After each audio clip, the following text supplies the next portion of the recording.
everybody, I'm Ellie, and in this video I'm going to run you through 3 exercises for weak feet. So you're going to need a yoga strap. This could also be like a school tie, that would probably work quite well. You're also going to need a dining room style chair and a yoga block, and this could also be a firm cushion or a bed pillow folded in half.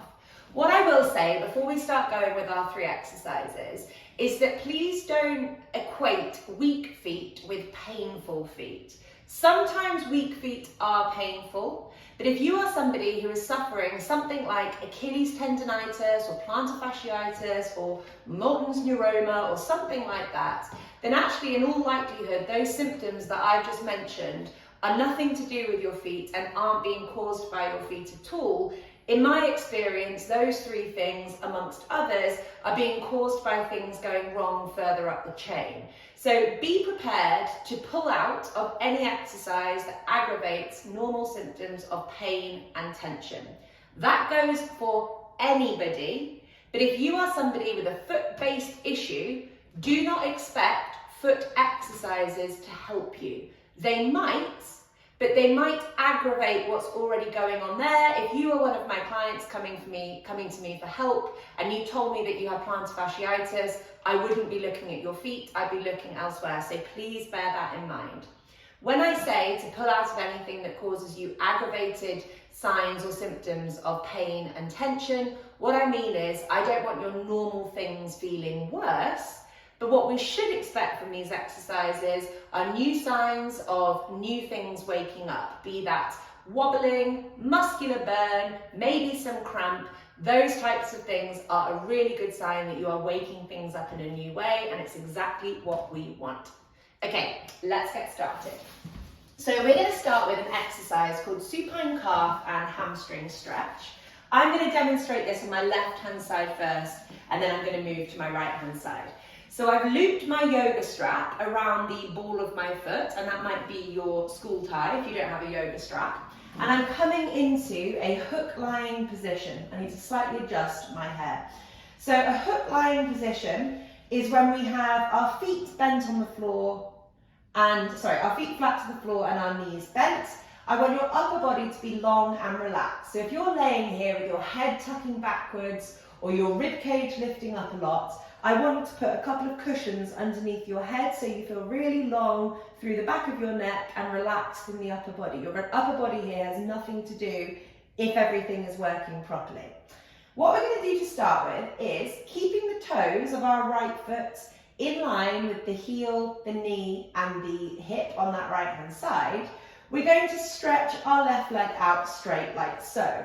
So I'm keeping my left knee in alignment with my right knee, it's not going higher. And I'm going to have a little bit of a bend to my knee to start with. I'm holding onto the strap with my hand, but I'm not yanking or grabbing the strap with my hand. If I was to let go, my leg's not going anywhere because it's holding itself up and working.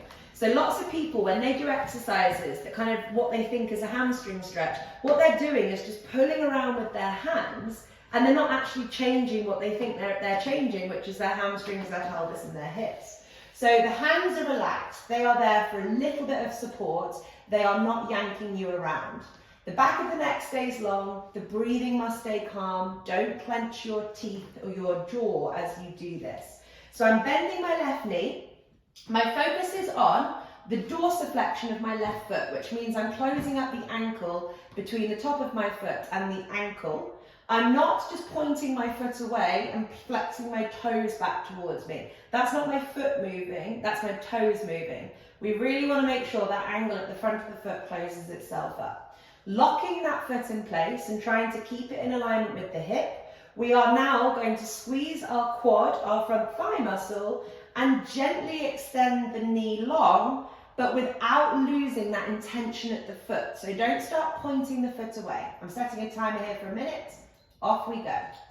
So my upper body is relaxed, my breathing is relaxed, my belly is relaxed, my jaw, my arms, I'm squeezing my left quad, pulling my left foot back towards me, trying to keep the outside of my left foot pulling back towards me as much as I do my big toe. So lots of you here, what you're going to try and do, if your feet don't dorsiflex very well, you're going to scoop your big toe joint closer towards you than your fifth toe joint, which is not what we want. You've got halfway through in this position, keep breathing. We're sort of working between stretching the knee out long, but making sure we're staying really active in the foot.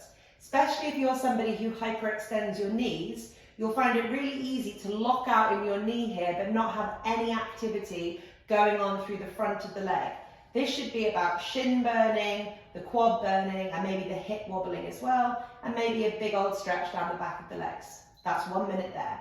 This time, we're going to slide our little hoop a bit further down, and we're going to deploy the same principle, but we're going to take the leg up a little bit higher. Make sure that your pelvis stays grounded here. So this is again an exercise where you see people yanking with their hands to pull their leg back behind them. This doesn't stretch off your hamstring, it just pulls on your lower back really. So we've got to make sure that the pelvis is flat so that we are in hip flexion, and that's where we're going to stretch off the back of our hamstring from in this exercise. But the reason I put it in a foot exercise routine is because it's about reconnecting the feet to the hips. So I'm starting off with a bend. I'm setting that flexion up again, trying to keep the middle of my second and third toe on that left foot in alignment with the left hip socket. I'm squeezing my quad and I'm gently straightening out my knee here. The palm on my right hand is facing up. My jaw is relaxed, my breathing is relaxed. I'm flexing my left foot back towards me, not just the toes. I'm trying to make sure that I'm drawing back the outside edge of my left foot just as much as the big toe side. I'm keeping that quad nice and tight. My pelvis is staying on the floor. This is not a competition about how far back you can get your leg. It's about how far you can move your hip whilst keeping the pelvis grounded. And remember, I could drop my strap and nothing really changes. The strap is there for a minimal amount of support. It is not doing the work. The work is happening through that angle of your foot. It's running through the front of your leg, through the shin, into the quad and into the hip flexor as well. 3, 2, and 1. Nice job. So we're going to do exactly the same thing on the other side. I'll do a little bit less cueing because hopefully you've got the idea right now. So ball of the foot on the right hand side, left toes, ankle, knee and hip alignment with the hip. Bending the right knee to start with and keeping it in at the same height as the left one. Flexing that right foot back towards you, squeezing the quad, straightening the knee, but we're not losing that intention through the foot.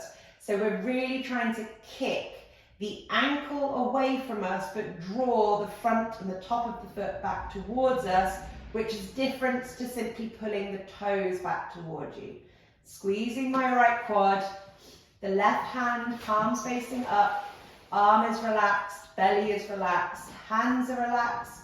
My upper back is staying on the floor, my head's not tilting backwards. I'm not rounding and kind of grunting in my upper body, trying to pull or heave my leg anywhere. This is all about the lower body, not the upper body. So we're using the feet to dorsiflex here and hopefully get rid of tibial torsion, which is kind of like twisting through the shins, through the kneecaps and through the hips. So if you've got kneecaps that face in different directions from your feet, this can be a really, really good exercise for you. But it's a very good exercise to stimulate the hips as well. We've got a minute there. Sliding down our foot again. Get that bend back because it will just stop you from cheating if you're a hyperextensive knee person. We're taking our knee as kind of far back as we can go, keeping that pelvis grounded on the floor. Bring the foot into flexion. Squeeze that quad and gently straighten that leg without lifting the pelvis upwards off the floor. Keep flexing the foot back. I'm trying to remember to bring the outside edge of my feet back towards me just as much as the inside edge. I've got to remember to squeeze my quad. I'm not very good at that bit. Left arm, upper body, belly, breathing, jaw. The hand that's holding the strap is very relaxed. I'm not rounding through my upper back with effort. This is about my legs working hard and my upper body doing very, very little. We've got just over 20 seconds left. Keep breathing. Hopefully you're feeling a stretch down the back of your legs, but more importantly, it's actually about activation through the front of your legs more than anything.